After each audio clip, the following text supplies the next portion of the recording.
So now let's be honest, I really don't know what I want to do for this video.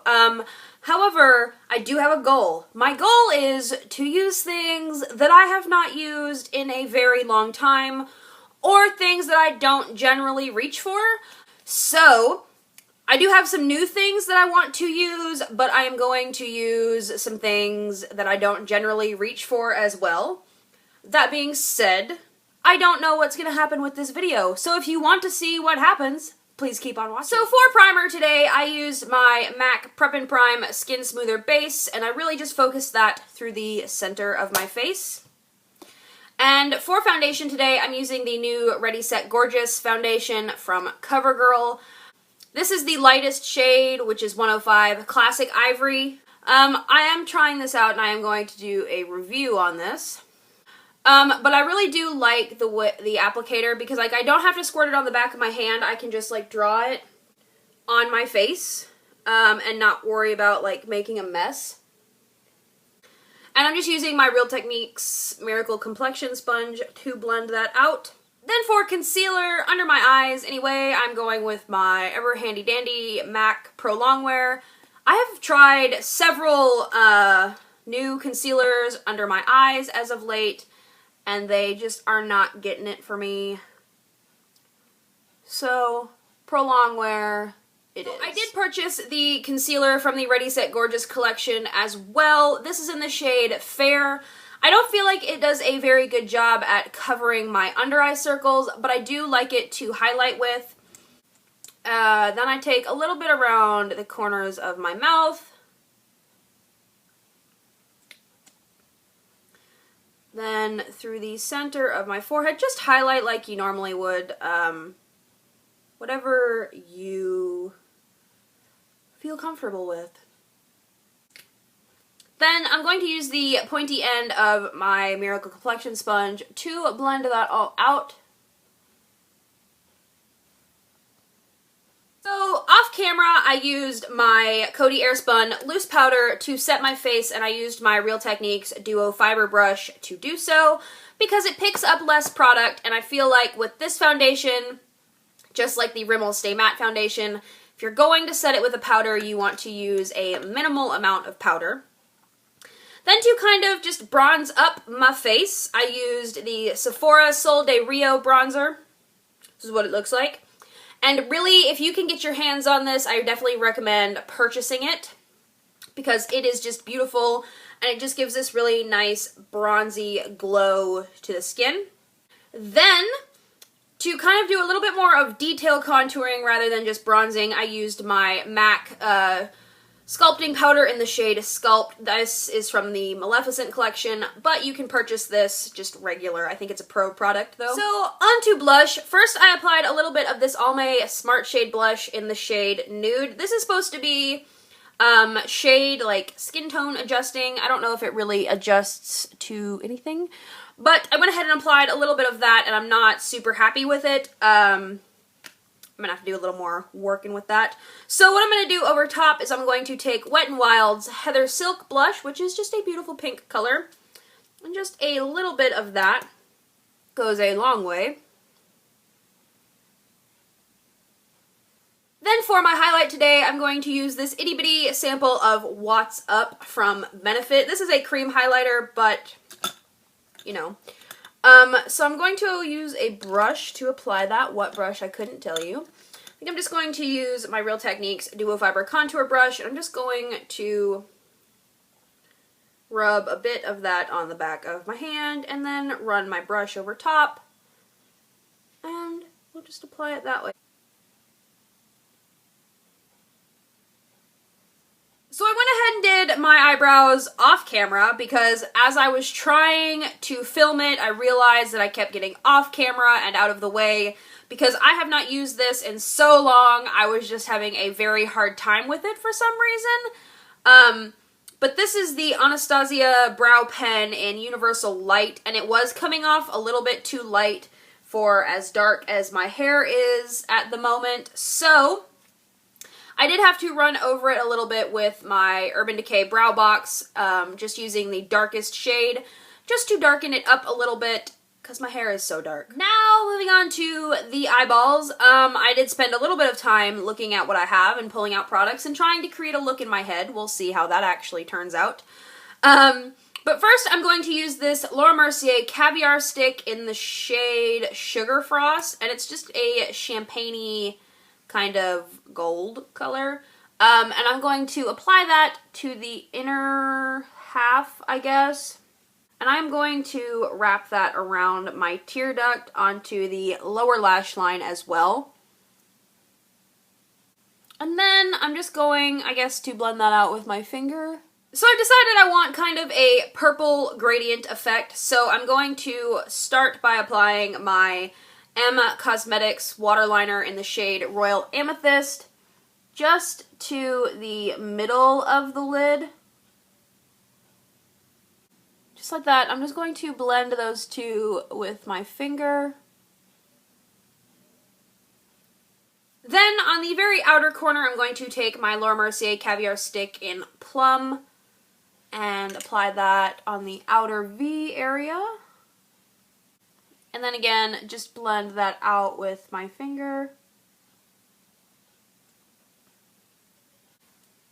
I'm also going to run that on the lower lash line.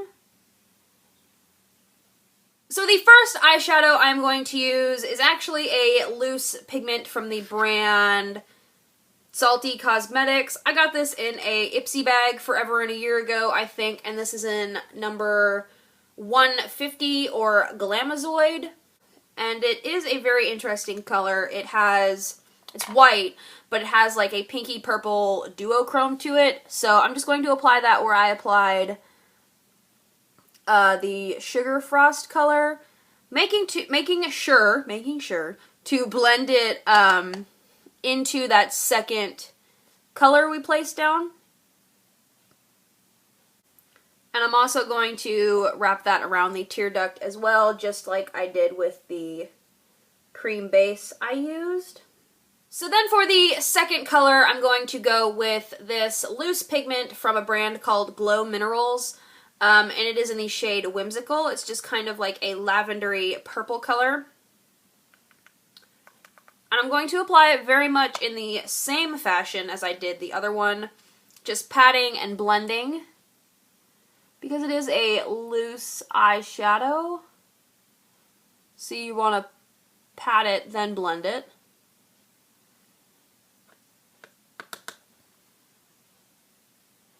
And again, you want to make sure you are applying a little bit over that edge of the first color eyeshadow that we applied, and then blending it also into your darker cream base.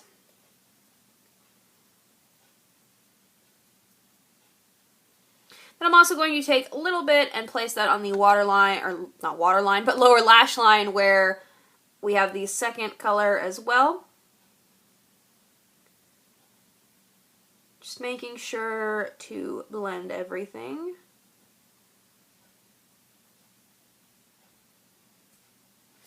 Then because that is matte and I want it to be a little bit more shimmery, I'm going to take this color called Cosmic from the BH Cosmetics Galaxy Chic palette. And just with a fluffy blending brush, I'm going to take some of that color and blend it over top of that. This will help also make sure that everything blends together.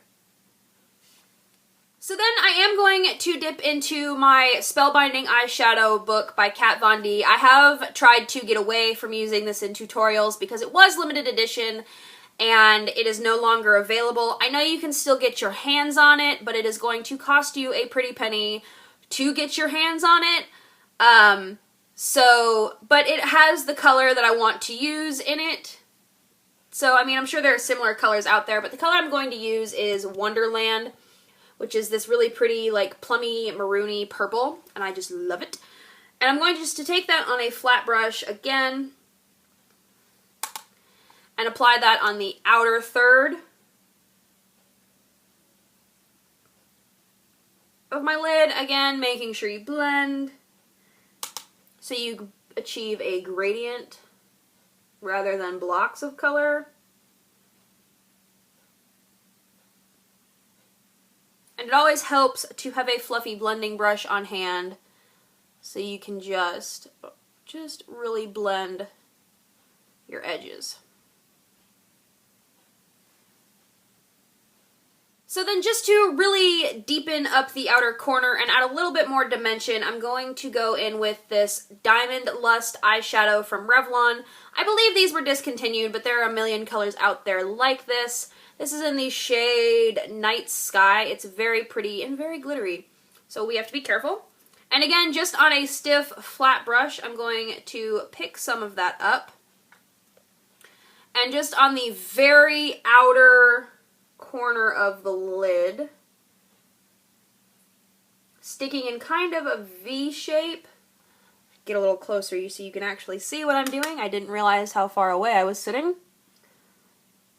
So just very softly packing that on and just being very careful of fallout. And if you do get any fallout, quickly just take a powder brush or something and blend it away, or wipe it off. But then I'm just going to take my fluffy brush and blend that out.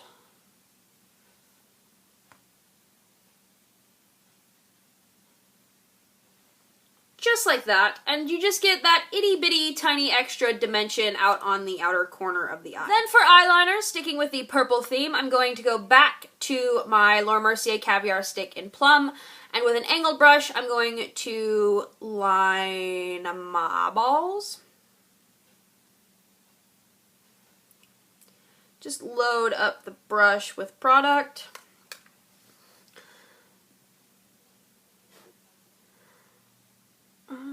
Apply.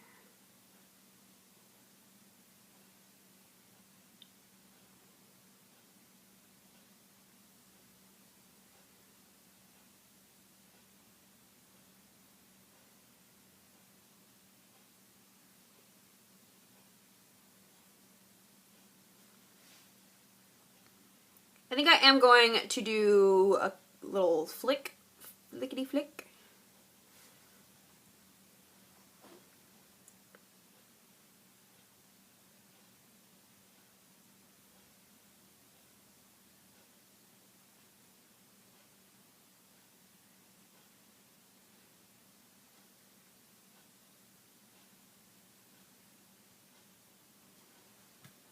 So I feel like my eyeliner kind of disappears out into the darkest eyeshadow a little bit too much. So I'm going to take this darkest shade that I use, which is the Diamond Lust eyeshadow in Night Sky, and my MAC 263. And I'm just going to draw like a shadow on the bottom edge of my eyeliner. And as you can see, it just makes it pop off of that darkest purple. You really get to see that there is eyeliner there.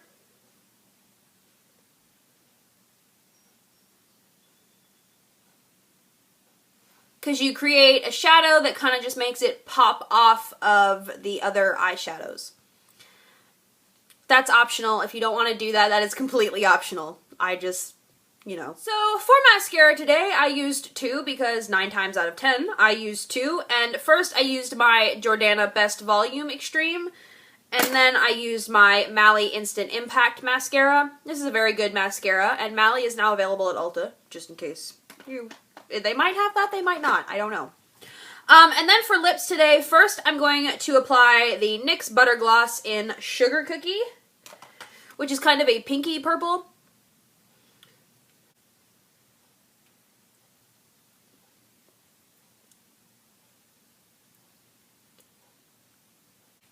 So you could leave it at that and have like a pinky kind of just glossy lip. But I'm going to take it one step further and apply Raspberry Tart over top, which is purple, obviously.